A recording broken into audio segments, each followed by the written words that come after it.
我是南疆送给中原皇室的礼物，打小就便同皇子们养在一处，培养感情。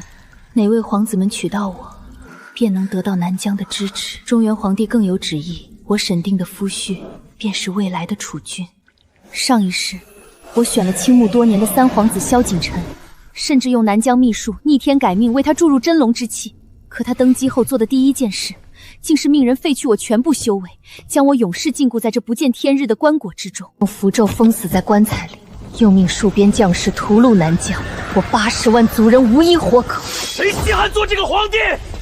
若非你恬不知耻，硬要嫁我，婉儿做了神仙眷侣，你害婉儿郁郁而终，我也要你尝尝煎熬等死的滋味。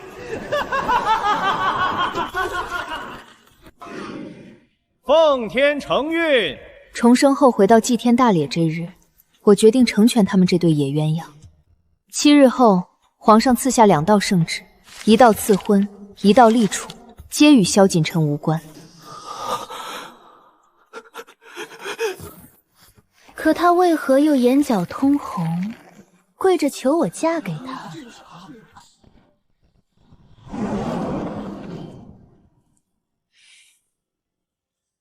望叔，你仔细瞧瞧，朕这几个不成器的儿子里，哪一个有真龙之相，有福气成为你的夫君？中原与南疆的联姻已经延续了100年，到了这一代，仅有我一位公主。我自幼在宫中长大，与几位皇子青梅竹马，皇帝也对我宠爱有加。只是我心里清楚，这份宠爱并不单纯，我不仅是我，更代表了背后80万南疆子民。得到了我，便等同于得到了80万民心。所以，皇帝早已立下。今日这祭天大典选夫，也就是走个过场。要我说，老三还真是幸运。分明出身、长相和才学都不是皇子中顶尖的，却偏偏得了望舒公主欢心，连储君之位也来得轻而易举。就这样，老三还整日拉着个脸，跟望舒欠了他似的。萧景琛，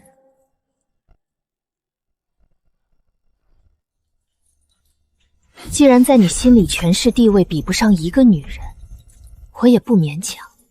这一次，我不嫁你就是了。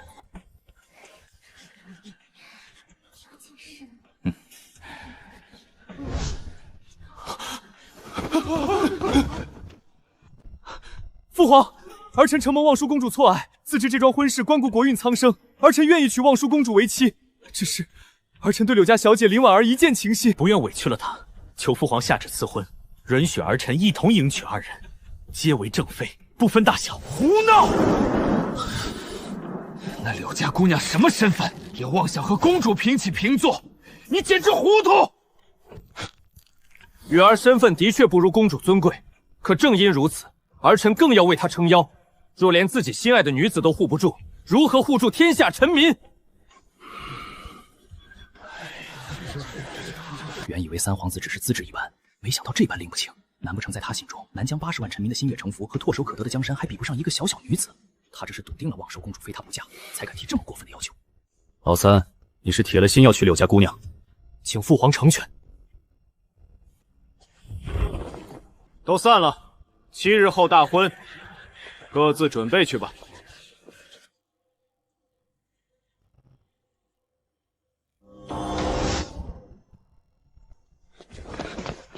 婉儿，你听见了吗？父皇他没有阻止，7日后我们就能永远在一起了。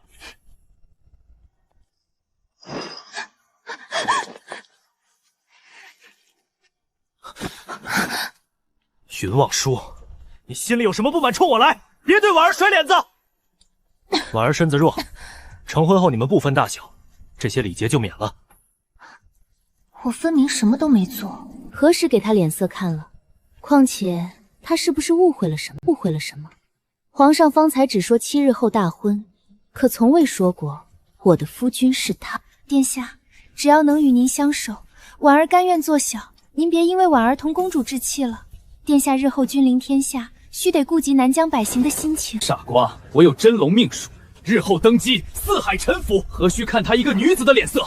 你最好安顿些，这样日后我还能看在你温顺的份上，赐你一份荣宠。他话里话外的六个孩子之一靠再明显不过。否则，前世林婉儿在宫中失足落水，虽被宫人捞上来，却因为常年郁结，缠绵病榻，没几年便郁郁而终。此事虽与我没有半点关系，可萧锦晨却固执地记在了我头上。落水之处与你寝宫相隔不过10米，婉儿怎么会因为寒气入土，年纪轻轻就丢了性命？他将林婉儿的死归咎于我，让我受尽折磨而死，更是迁怒南疆，让我80万族人化为冤魂。就这么一个是非不明的东西，竟还以为自己身负真龙之气，简直可笑。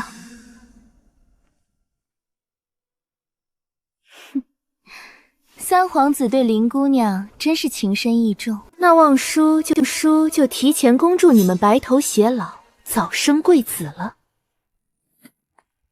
世子，7日后望叔等你，你不会失约吧？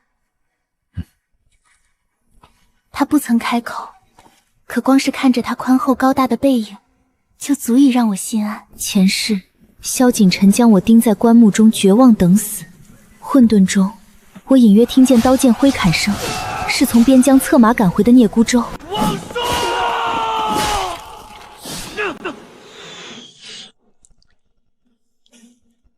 却被萧锦晨下令万箭穿心，滚烫的血顺着缝隙滴到我脸上，更滴在我心上。那时我才发觉他对我隐忍多年的爱意。云望叔，我们大婚，聂时安到不到场有什么关系？你何时跟他有了交情？殿下，聂世子俊朗不凡，与公主又是青梅竹马的情谊，公主待他叫旁人亲近些，也是人之常情。再亲近也是外男，须得保持距离，注意分寸，别沾染上那些水性杨花的坏习气。我不过与世子礼貌寒暄2句，说到距离和分寸的把握，林姑娘尚在闺中就与殿下互许终生，想必更有体会。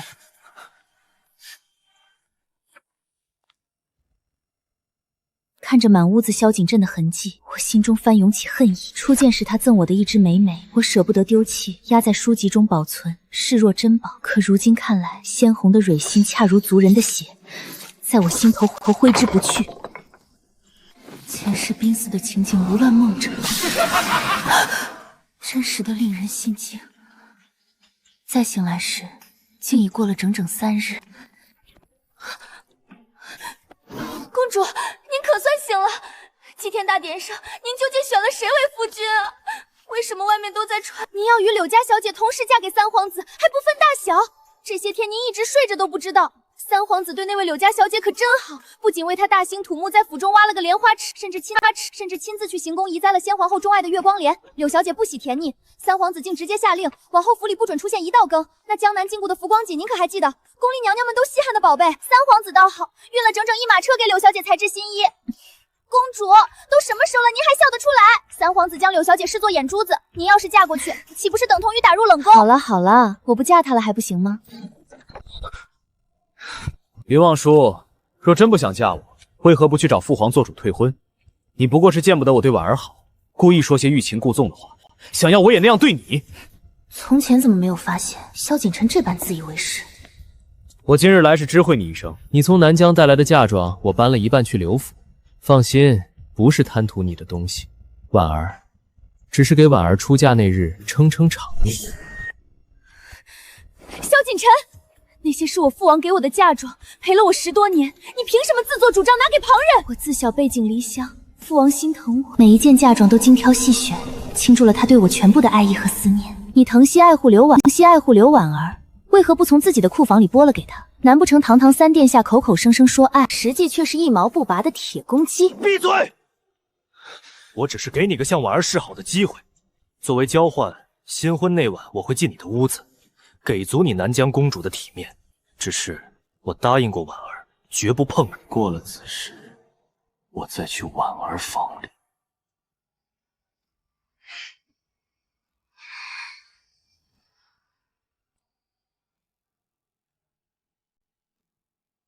萧锦晨，把嫁妆还给我，我从未说过要嫁给你。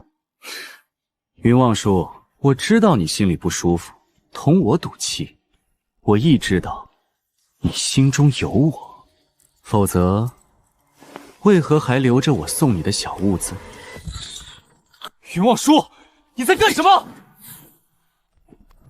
接二连三的扑通声，在萧景琛耳中，如同一记记响亮的耳光。云望叔，我送你的东西，你就这般不珍惜？好，好，好！父王，女儿没用，连自己的嫁妆都护不住。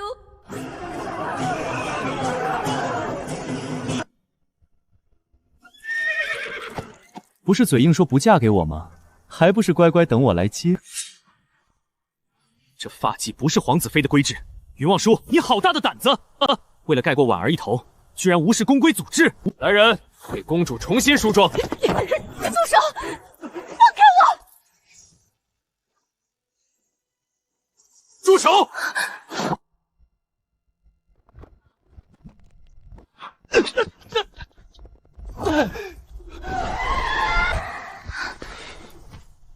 大胆聂萧安，快放开三皇子妃！殿下此话怎讲？望舒公主与臣的婚事是圣上亲赐，难不成殿下要公然抗旨抢亲？云望叔，云望叔，你为了争宠竟然喊人来抢亲，亏你想得出来！别以为这样就能让我在意你，我给你最后一次机会，你自己告诉他你要嫁的人是谁。如你所见，萧景琛，我不止一次同你说过，我要嫁的人不是你。萧景琛只觉得脑中一阵发晕，耳边嗡嗡直响。怎么可能？你要嫁的人分明是我！你喜欢我人尽皆知，逆子！逆子！你心心念念闹着要娶柳家姑娘，如今又跑到望舒这里来胡闹什么？父皇，你说过望舒公主的夫君是未来储君，聂世安一介臣子，他绝不能娶望舒。若朕说他可以呢？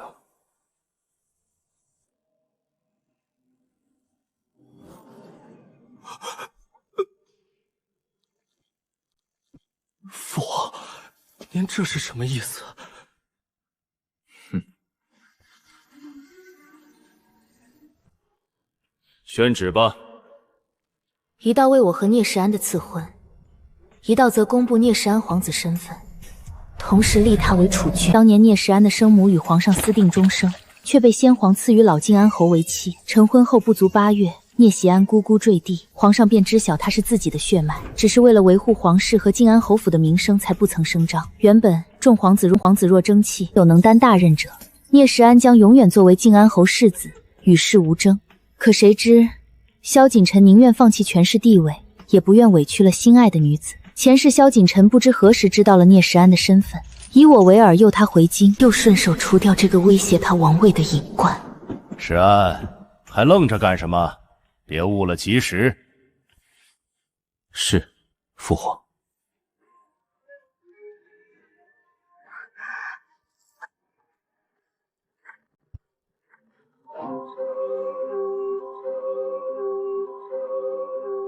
你定是气我为了婉儿欺负了你，同我毒气才嫁给旁人。等你冷静下来，一定会后悔。你若不乐意和婉儿平起平坐，我现在就求父皇下旨，封你为三皇子正妃。婉儿性子软，让她做小，她也不会有怨言，好不好？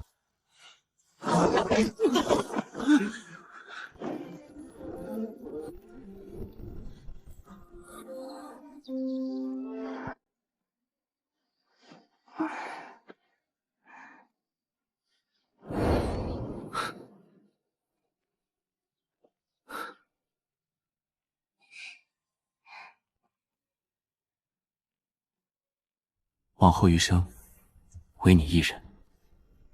他因我惨死，而此刻又活生生在我眼前。看着前世生活了多年的东宫，五味杂陈，可我总觉得哪里不一样。公主、世子啊不，太子殿下对您可真上心。这些花草都是太子殿下亲自从南疆带回的种子，又亲手栽种的，以解您的思乡之情。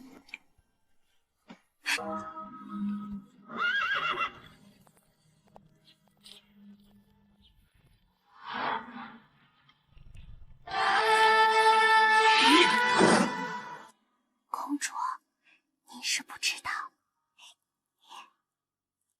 公主，您是不知道，昨晚，林婉儿不是他心尖上的女子吗？平日里见不得她受一丝委屈，怎么大婚之夜竟连洞房都不入？这对于女子来说可谓是奇耻大辱。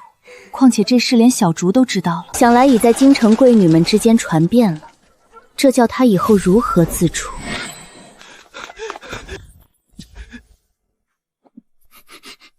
望叔，昨夜我没有进林婉儿的屋子，我……够了，萧锦晨，这些事我并不关心。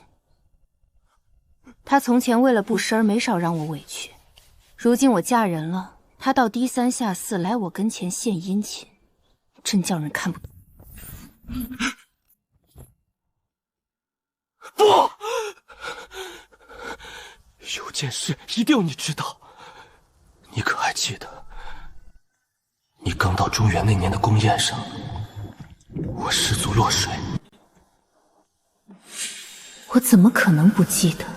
前世苦果便是那时候种下的因，是我跳下水救了他，也是那次我对他一见钟情，眼底所有情绪瞬间褪去。可他从未给过我任何回应，倒是从那以后对林婉儿处处照顾。望叔，昨日回府我迟迟不肯动房，直到过了子时才去林婉儿房里，刚好听见她同婢女的谈话。我从前以为是她救了我，一切都错了，我才知道，当年救我的人是你，他不过是路过冒领了你的功劳。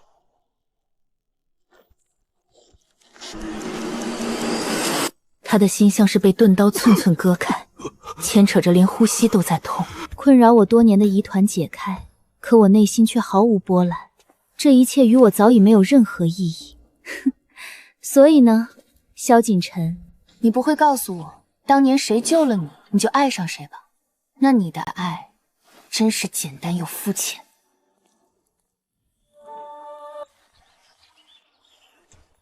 出宫后，聂时安借着新婚休沐的吉日，带着我在京郊四处游玩散心。自打来了中原，我被困在宫中整整10年，再加上前世，我太……便如脱缰的野马，足足半个月才回到东宫。我一回来，就听闻萧锦晨和林婉儿的事。那日入宫谢恩，萧锦晨竟向皇上开口，要求撤回赐婚圣旨，将我赐给他为正妃。胡闹！婚姻不是儿戏，由不得你胡来。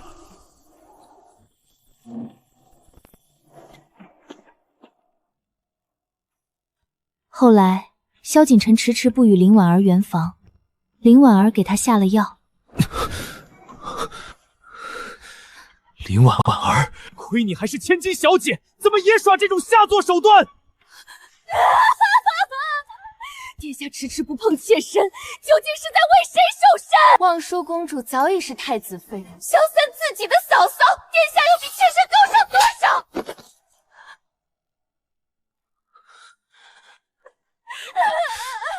他干脆让她闭门思过。这事闹得京里人人皆知，千金贵女们有事没事就凑在一处笑话林婉儿。成婚前那般高调恩爱，原以为真是什么神仙眷侣呢，还不是一地鸡毛。圆房都要靠手段，林婉儿哪里学的勾栏做派？三皇子也真是丢了储君之位不说，还娶这么个巫媳。因而，即便萧锦晨罚她禁足的日子早已过了，林婉儿还是闭门不出。转眼到了中秋，宫中设宴，华灯璀璨，后妃命女都受邀在列。我一身织金襦裙，简约却不失贵气，鬓边仍旧是一只碧玉簪子，却衬得脸色格外清透脱俗。相比之下，林婉儿虽盛装打扮，整个人却像蒙了一层浮灰，眼里暗淡无光。我说，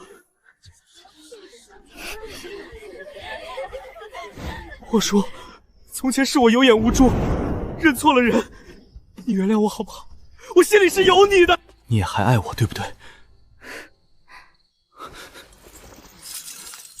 王叔，那日你与我赌气，把我送你的东西都丢了，我一件一件都寻了回来，这些都是我亲自从池子里捞出来的，不曾假手于人。还有我混账强抢的嫁妆，都已尽数归还。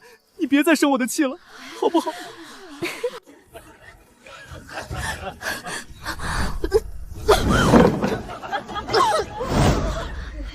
三皇子妃怕不是有喜了吧？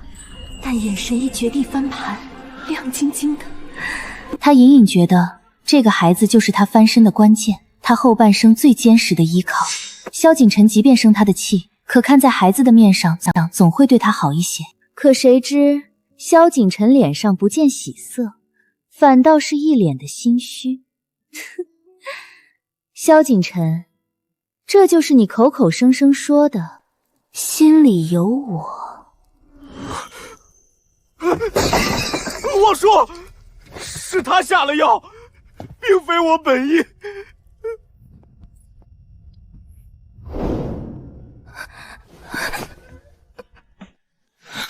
你故意当众闹这一出，就是给望叔看的，是不是？现在望叔同我生气，你满意了？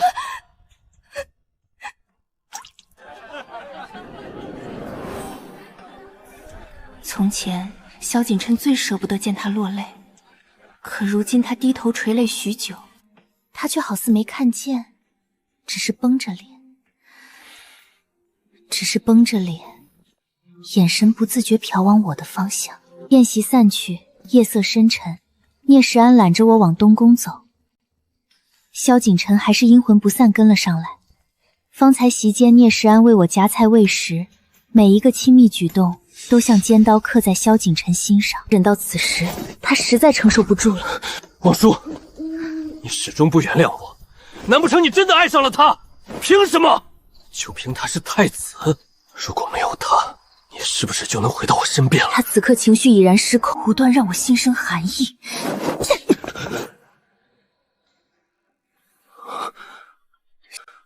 萧景琛，你太过分了！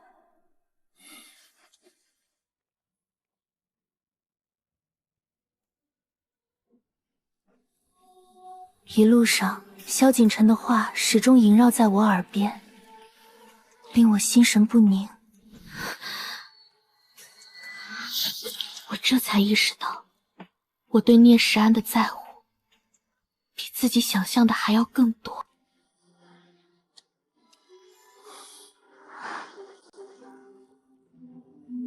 别担心，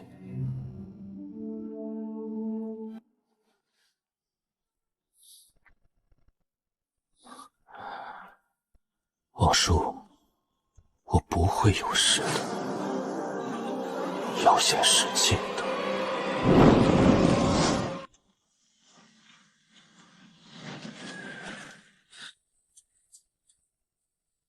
可心中的不安终是应验。边境匈奴作乱，萧景琛联合母家几位朝臣一道奏请，将聂时安送上了前线，美其名曰是帮助太子树立威信，实则多半没安好心。我实在放心不下，便随军一同前往。聂时清心疼我，将我好生安置在营帐中，满是化不开的荣华，又特意拨了10个千兵守卫我的安全。可我也想为将士们做些事情，干脆在商云王中照顾受伤的士兵，日子过得辛苦却也充实。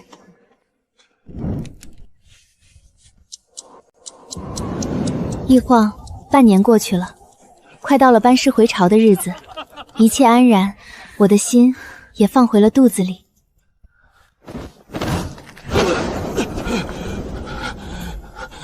王叔，我终于找到你了。不过半年光景，萧景琛怎么憔悴成了这样？又怎么会来这里？他一身破烂的衣衫，比起流浪汉来也好不到哪儿去，更别提满脸的胡渣和眼下大片的乌青。王叔，你走以后，我做了一个好长的梦里，你凤冠霞帔嫁给了我，做了我的正妃。可我却……他怎么会知道前世之事？直到看见他博赠后的南疆印记。林婉儿虽还是名义上的三皇子妃，却如同被打入冷宫，连府中的婢子都敢肆意刁难她，连腹中孩子也没能保住。她始终不明白，为什么从前对自己情深意重的心上人，如今却对自己避而不见。她将这所有不幸都归咎在我身上。林婉儿虽还是名义上的三皇子妃，却如同被打入冷宫，连府中的婢子都敢肆意刁难他，连腹中孩子也没能保住。他始终不明白，为什么从前对自己情深意重的心上人，如今却对自己避而不见。他将这所有不幸都归咎在我身上。他逢人便散播流言，谎称我暗中影响萧锦晨。可时日一久，纵然他不断发泄，心底的孤寂与怨恨依旧久久不散。他一时心神不宁，做出了有违规矩的错事。此事最终被巡夜当场撞住。皇室无法容忍这般有违礼节的行为，最终他降下相应惩处。事后黄元对外隐瞒实情，不幸离世。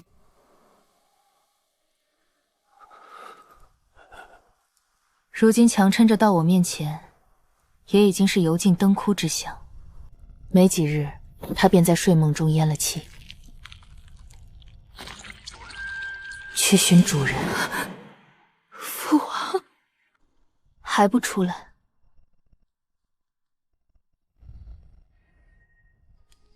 我早就认出这是父王亲自饲养的蛊虫。这一世，父王与萧锦晨并无过节，却能下此狠手，只有一个解释：父王也重生了。他这是在报前世之仇。我眼泪止不住夺眶而出。前世，我亲耳听见南疆灭族的消息，悲痛欲绝。而此时，父王又完好无损的在我眼前。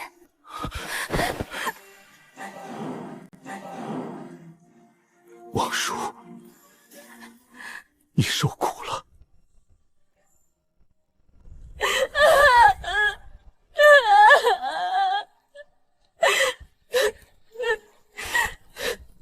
女儿不哭。从父王口中得知，萧锦晨安排了杀手，想趁着战事混乱除掉聂世安。是父王暗中化解，又不动声色给萧锦晨种下警示，让他自食恶果，为前世逝去的80万南疆子民赎罪。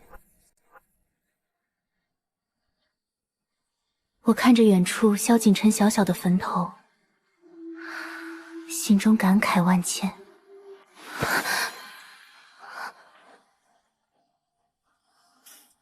王叔，他就这么让你念念不忘，让你眼里只有我一人？傻瓜，用不着情苦，我眼里心里早已被你填满。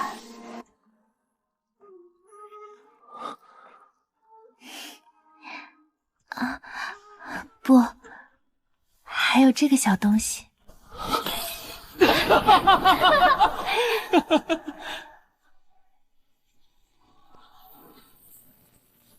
此生我所珍视的一切，皆已握在手中，再无他求。